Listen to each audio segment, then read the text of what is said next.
Bonjour à toutes et à tous. Vous avez découvert depuis quelque temps le chat, que ce soit dans Skype, dans Teams, dans Zoom, bref. Cette notion de petit outil pour discuter à l'écrit en parallèle de ce qui se passe à l'oral vous semble désormais familier. Je vais vous montrer une technique qui m'a été donnée par mon collègue Grégory pour dynamiser la classe et animer un petit peu tout ça. Il m'a indiqué cette technique qui est toute simple. Vous publiez une question soit sur votre PowerPoint, soit à l'oral, et on regarde qui a répondu le premier. Alors le problème c'est que dans une classe, à l'oral, c'est assez difficile de savoir qui a répondu le premier. L'avantage du chat, je vous montre ici avec celui qu'on a dans Moodle, qui est celui que je vous avais présenté il y a quelques années.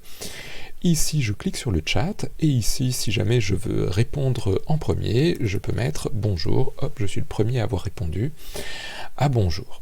Et ici, l'avantage, c'est que, un petit peu comme dans Skype, si vous voulez, l'avantage, c'est que quand je reviens dans ma page un peu plus tard, j'ai la possibilité de consulter les sessions précédentes de mon chat, je peux lister toutes les sessions, et ici, je peux voir ce qui a été dit, par qui, etc. Vous allez comprendre que ça, c'est vraiment très utile en général.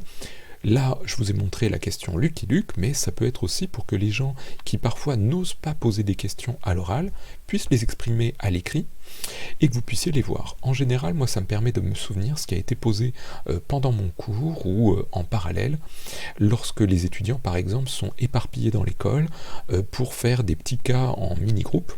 Eh bien, je leur demande de se connecter au chat pour suivre et avoir les questions et pouvoir les retrouver.